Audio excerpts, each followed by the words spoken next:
नमस्ते बच्चों, हम कक्षा 10वीं अध्याय 1 वास्तविक संख्याएँ के महत्वपूर्ण प्रश्न जो वार्षिक परीक्षा की दृष्टि से महत्वपूर्ण है वे हम हल कर रहे हैं। आज हम प्रश्न अध्याय 1 का प्रश्न 7वां हल कर रहे हैं। 6 प्रश्न इसके पहले हम पढ़ चुके हैं। तो लीजिए 7वां प्रश्न जो कि महत्वपूर्ण है और वार्षिक परीक्षा में आपके आ सकता है और पहले भी पूछा गया है। तो चलिए हम बनाते हैं। प्रश्न है हमारा प्रश्न नंबर 8 हल करने जा रहे हैं। यदि आपने इसके पहले के प्रश्न नहीं पढ़े हैं तो आप प्लेलिस्ट में जाकर के इसके पहले के सवाल आप पढ़ सकते हैं। चलिए देखते हैं प्रश्न नंबर 8। 12, 15 और 21 संख्या 12,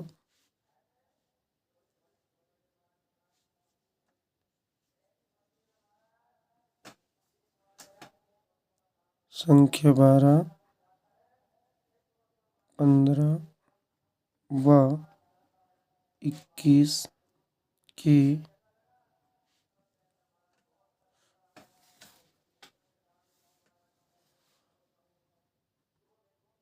अभाज्य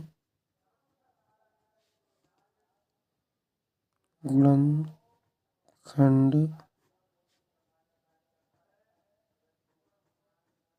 विधि से संख्या 12, 15 व 21 के अभाज्य गुणनखंड विधि से HCF व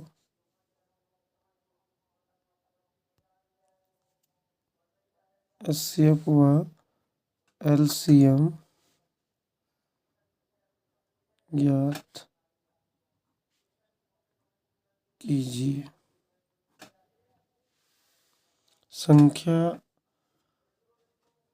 12, 15 व 21 के अभाज्य गुणनखंड विधि से HCF व LCM ज्ञात कीजिए। लीजिए यह प्रश्न MP बोर्ड परीक्षा में वर्ष 2020 की परीक्षा में पूछा गया है। महत्वपूर्ण प्रश्न है और आगे भी इसके बाद 2021, 22, 23, 24 में त्रैमासिक, अर्धवार्षिक व प्री बोर्ड परीक्षा में यह प्रश्न पूछा जाता है। तो निश्चित रूप से यह प्रश्न आपके वार्षिक परीक्षा में भी पूछा जा सकता है। खासतौर पे वर्ष 2026 की परीक्षा के लिए महत्वपूर्ण प्रश्न है। चलिए हल करते हैं। संख्या 12, 15 व 21 के अभाज्य गुणनखंड।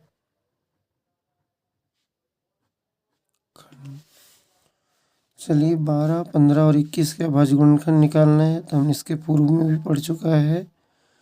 12 अब इस प्रकार लिख लीजिए और लीजिए 12 को हम सबसे छोटी अभाज्य संख्या 2 से भाग देंगे तो 2 छिंग 12 6 बार में चला जाएगा और 6 को 2 से फिर भाग करिए 2 तिया 6 और 3 प्राप्त हो गया तो 3 2 से विभाजित नहीं होगा तो हम 3 से उसे भाग दे देंगे। 3 एकम 3।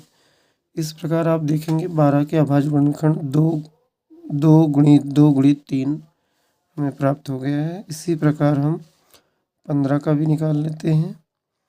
15 के अभाज्य गुणनखंड निकालने के लिए आप 3 से भाग करेंगे क्योंकि 2 की पहाड़ में 15 नहीं आता है।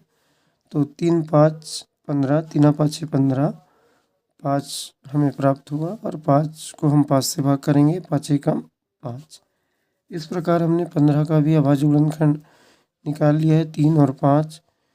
इसी प्रकार हमें 21 का भी हल निकालना है अभाज्य गुणनखंड। तो 21 को भी आप 2 से भाग करेंगे तो नहीं जाएगा। 2 दाम के 20, एक शेष बच जाता है। तो आप 2 के बाद अगली संख्या 3 से भाग देंगे। 3 7 21 7 बार और 7 1 7। अब देख पा रहे हैं 12, 15 और 21 तीनों का हमने अभाज्य गुणनखंड निकाल लिया है। अब अभाज्य गुणनखंड के माध्यम से हम इनका एचसीएफ और एलसीएम ज्ञात करेंगे। तो सबसे पहले आप तीनों संख्याओं के अभाज्य गुणनखंड को एक सीध में लिख लीजिए। जैसे 12 के गुणनखंड आप लिखेंगे 2 गुना 2 गुना 3, 2 गुणित 2 गुणित 3। इसी प्रकार 15 के गुणनखंड हो जाएंगे 3 गुणित 5। और आगे हम 21 को यदि देखते हैं तो 21 के गुणनखंड यहाँ हमें मिलेगा 3 गुना 7, 3 गुना 7। अब आपको इन तीनों संख्याओं में उभयनिष्ठ ढूंढना है, यानी कि कॉमन देखना है। तो आप देख पा रहे हैं 12 में भी आपको 3 नज़र आ रहा है, 15 के गुणनखंड में भी 3 है और 25 के गुणनखंड में भी हमें 3 प्राप्त हो रहा है। बाकी और कोई संख्या उभयनिष्ठ नहीं है तो आप उभयनिष्ठ छांट लेंगे। इसे हम इस प्रकार से डब्बे में पैक कर देते हैं।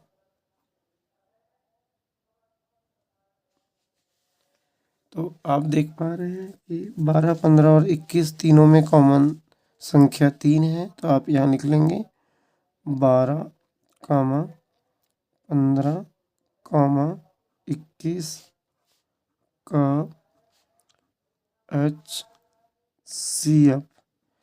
HCF मतलब होता है बच्चों हाईएस्ट कॉमन फैक्टर, यानी कि मासा, जिसको महत्तम समापवर्तक कहते हैं। तो इसे ज्ञात करने के लिए जो तीनों संख्याओं में जो कॉमन संख्या उभयनिष्ठ संख्या हमें 3 प्राप्त हुआ है वो 12, 15 और 21 का HCF हो जाएगा। तो आप लिख लीजिए 12, 15 और 21 का HCF बराबर 3।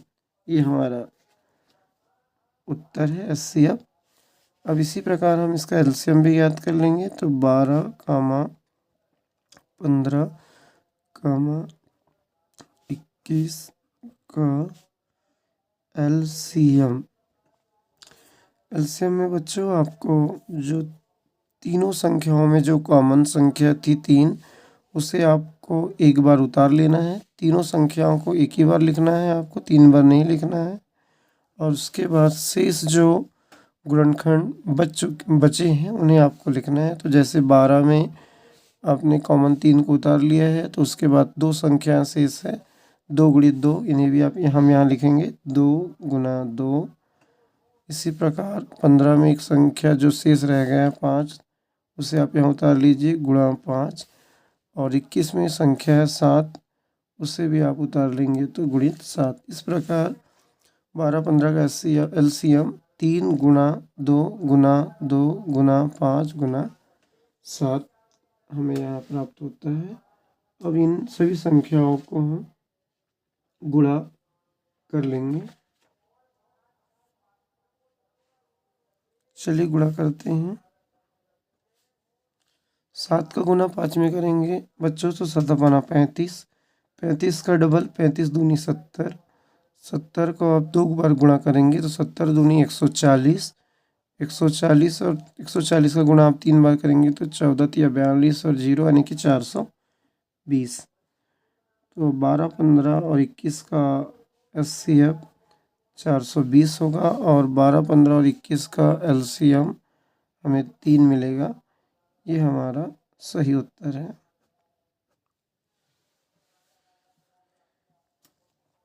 चलिए दोस्तों, एक और प्रश्न है जो बोर्ड परीक्षा में आ चुका है, वर्ष 2023 की परीक्षा में आया है, आसान प्रश्न है। चलिए उसे भी हल करते हैं। प्रश्न नंबर 9।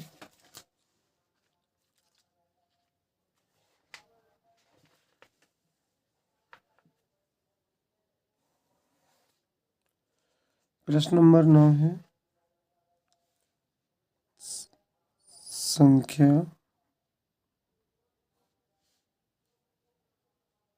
17, 23 व 29 का HCF व LCM ज्ञात कीजिए। संख्या 17, 23 और 29 का HCF व LCM ज्ञात कीजिए। चलिए इस प्रश्न को देखते हैं। यह प्रश्न MP बोर्ड मध्य प्रदेश में वर्ष 2020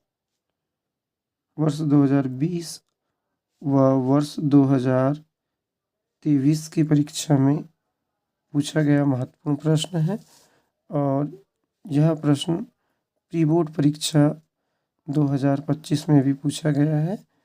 चलिए इसे हम हल करते हैं। प्रश्न एक बार पढ़ लेते हैं। प्रश्न 9 है, संख्या 17, 23 और 29 का HCF व LCM ज्ञात कीजिए। 2 अंक का प्रश्न बोर्ड परीक्षा में पूछा जाता है। चलिए इसे हल करते हैं। हल में लिख दीजिए 17, 23 व 29 के अभाज्य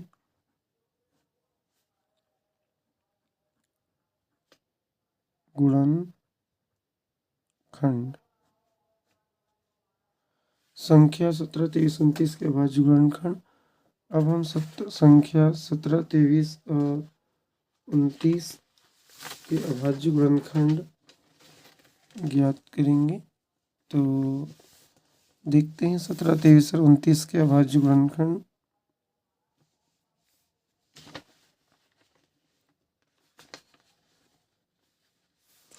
चलिए पहले हम 17 के अभाज्य गुणनखंड निकाल लेते हैं।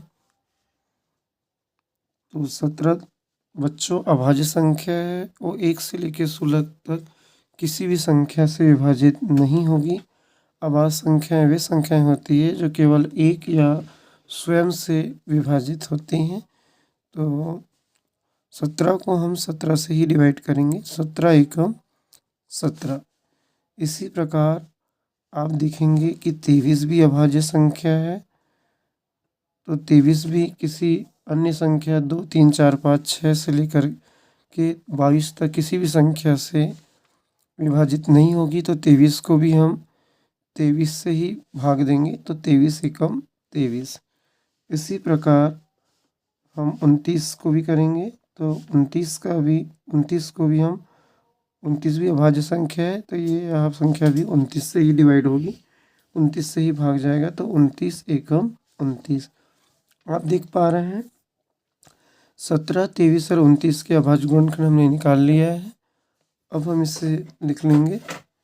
17 के अभाज्य गुणनखंड हो जाएगा 17 गुना, और नीचे में जो 1 बचा है आप इसे भी लिख लीजिए। तो 17 गुना 1। 23 के गुणनखंड 23 गुना 1, और इसी प्रकार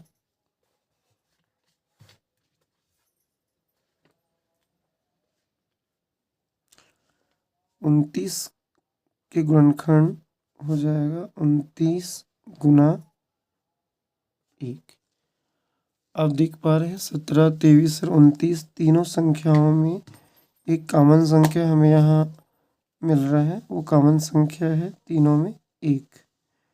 तो ये हमारे लिए हो जाएगा, जो एक संख्या है वो हमारे लिए HCF का काम करेगा। तो चलिए देखते हैं आगे इस प्रश्न को।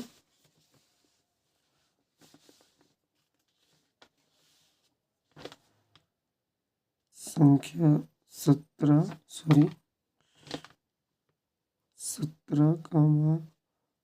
23, 29 का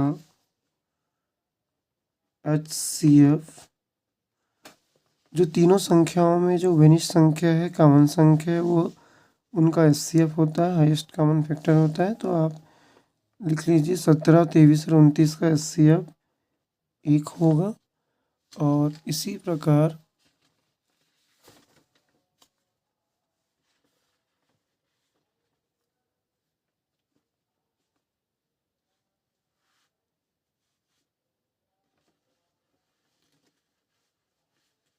इसी प्रकार 17, 23, 29 का LCM बराबर, अब जो तीनों में कॉमन था एक, उसे आप लिख लीजिए, तो 1 गुना, अब आप देखेंगे 17, 23 और 29 में कॉमन 1 है, तो उसे आप एक बार लिख लीजिए। और जो शेष बचा हुआ है 17, 23, 29, इसे भी हम गुणा के रूप में लिख लेंगे, तो 17 गुना 23 गुना 29। अब आप 29 गुणित 23 गुणित 17 इन सब का गुणा कर लेंगे, तो 29, 23 और 17 का गुणा करने पे हमें संख्या प्राप्त होता है 11,339, 11,339। ये बच्चों 17, 23 और 29 का एलसीएम है। ये हमारा सही आंसर है, उत्तर। तो लीजिए, आज हमने कक्षा 10वीं के कुल 9 सवाल प्रश्न हल कर चुके हैं, जो कि बोर्ड परीक्षा की दृष्टि से बहुत महत्वपूर्ण है, और निश्चित रूप से आपको हमारे वीडियो से फ़ायदा होगा, और आशा करते हैं कि आपको जो भी पढ़ाया जा रहा है वो ठीक से समझ आ रहा है। तो आप वीडियो के लास्ट में कमेंट्स कीजिए, और यदि आपको हमारा पढ़ाया हुआ समझ आ रहा है, अच्छा लग रहा है, तो आप हमारे इस चैनल को, यस के कोचिंग क्लासेस चैनल को ज़रूर से ज़रूर सब्सक्राइब करिए और अपने दोस्तों में शेयर करिए। मिलते हैं अगले वीडियो में, जब तक के लिए जय हिंद, जय भारत।